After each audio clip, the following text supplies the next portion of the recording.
की इस आने वाली मेरी भव्या की सीरीज़ में आप लोग देख पाएंगे कि हम आप सबको मेरी भव्या के ऑफ कैमरा सीन के मनाजिर यानी बीटीएस जो हैं वो आप लोग के साथ शेयर कर रहे हैं, जिसमें भव्या विशांक की बातों से परेशान आकर दुखी होकर वहाँ से निकल गई है और भव्या काफ़ी ज़्यादा परेशानी के आलम में फिर रही है। उसे समझ नहीं आ रहा कि क्या हो रहा है मेरे साथ, विशांक को उसके ऊपर ट्रस्ट क्यों नहीं है, बिलीव क्यों नहीं है, जबकि भव्या अब बिल्कुल भी उतर चुकी है विशांक के दिल से भी। और भव्या को लगता है और भव्या को विशांक बिल्कुल भी अच्छा नहीं लगता। भव्या का कहना है कि विशांक ने उसे अपने फॉल्ट के लिए यूज़ किया है, जबकि मोटी पैड़ी भूसी को काली भूतनी को कोई पसंद नहीं करता। भव्या का कहना है भव्या के ख्यालों में ऐसी चार बातें चल रही हैं और भव्या रोड में फिर रही है तो वहाँ से ही विशांक उसे पकड़ लेगा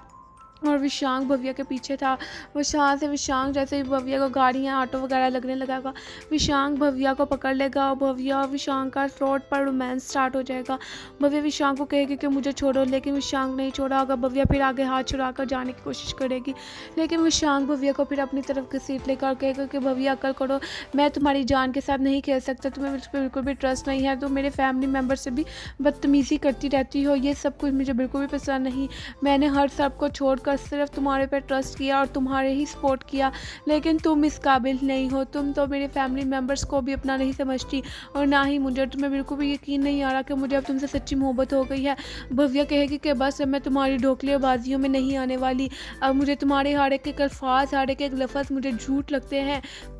अब मैं तुमसे बहुत ज़्यादा नफ़रत करती हूँ। विशांक प्लीज़ मुझसे दूर रहो, अब मैं तुम्हारी ना कोई बात सुनूंगी और ना तुम पे ट्रस्ट करूँगी और तुम्हारे घर वाले और तुम सब जानो। भव्या रोड पे दुखी आलम में चलती हुई नजर आ रही है। विशांक भव्या को बार बार रोकने की कोशिश कर रहा है, अपनी तरफ खींचेगा, लेकिन भव्या कहेगी कि बहुत ही ज़्यादा वास्ता है तुम्हें, भगवान का वास्ता है, मेरी ज़िंदगी को जीरन मत करो, मुझे अकेले रहने दो, अब मैं तुमसे अलहदा रहना चाहती हूँ, तुमसे लग रहा है कि मैं सुकून में रहती हूँ। भव्या उस तरह विशांक को बोलेगी करेगी और रोड के दूसरी तरफ जाके खड़ी हो जाएगी, जबकि विशांक उधर ही खड़ा रहेगा और वहाँ पे सब लोग गाड़ियाँ वगैरह जा रही होंगी, दोनों एक दूसरे को दूर से देखेंगे और भव्या की कंडीशन काफ़ी ज़्यादा क्रिटिकल है। भव्या का कहना है कि मैं तुम सबकी बातें सुन सुन के बहुत ज़्यादा डिप्रेस में आ गई हूँ, छोटे से होते ही अपने घर वालों की बातें सुनो, बड़े होकर तुम्हारी घर आके तुम लोग की बातें सुनो, मेरी कोई ज़िंदगी नहीं, मेरी कोई लाइफ नहीं। भव्या बहुत ज़्यादा दुखी है। आप लोगों को ये ऑफ कैमरा सीन के मनाजिर भव्या और विशांक के कैसा लगे, कमेंट्स अपनी कीमती रहेगा ज़रा ज़रूर दीजिएगा, चैनल को सब्सक्राइब कर